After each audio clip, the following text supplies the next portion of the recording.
What's up, guys? Corporal 24 here. San Francisco Bay Area, California. Axis&Allies Anniversary. Using the Global 1940 setup. Just giving you an overview of what the board looks like after 6 rounds in the books. This is not the official global setup. Just want to let you guys know, as you guys probably already know, 6 rounds has been really fun. Well, let's get right to the recap. Germany and Russia continue to seesaw in these eastern front territories, whether it's Archangel, Belarusia, eastern Ukraine. Stalingrad was not taking its last turn, but those 3 territories are going back and forth. Germans continue to use that factory in Ukraine, and they continue to pour in reinforcements in Ukraine. Hopefully within the next few turns they could eventually overwhelm the Russians and attack Moscow. But the Germans have other problems right now because the invasion has begun, well, at least in northwestern Europe. The Allies decided to land there. Now Germany is going to have to face them. It's obviously a problem they're going to have to deal with. They did also get bombed this last round by the United States. We'll see how Germany reacts on this upcoming turn. Russia, again, just going back and forth with the Axis and those 3 territories this last turn, and just building a lot of stuff in Moscow.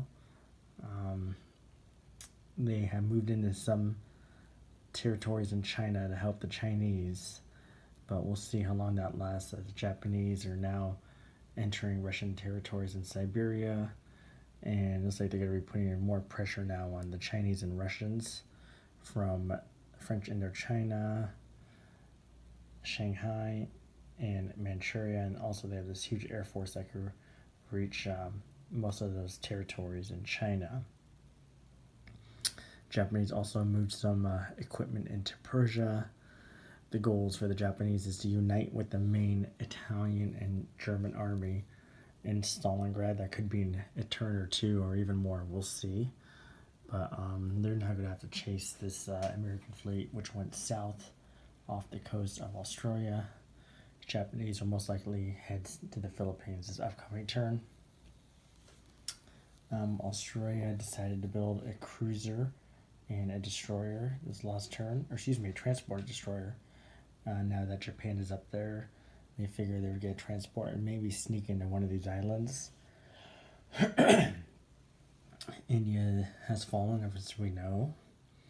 They built some units in Egypt to try to stop these forces from getting into Russia. We'll see what they do. And they landed in northwestern Europe, and they were reinforced with the Americans. So now they're going to have to try to hold that territory. The Germans are definitely going to have to attack because they want to get their NO, and they can't let the Allies establish a foothold on the continent. Italy just bunkering down, and now that the Allies have left the seas on 12, they could probably come out of their shell now and help in France or in Germany, wherever is needed. And they still have their forces here in Ukraine. The Americans, like I said, they reinforced Britain, and the bombing campaign continues, this time in Germany. More equipment is coming to help out in the European theater.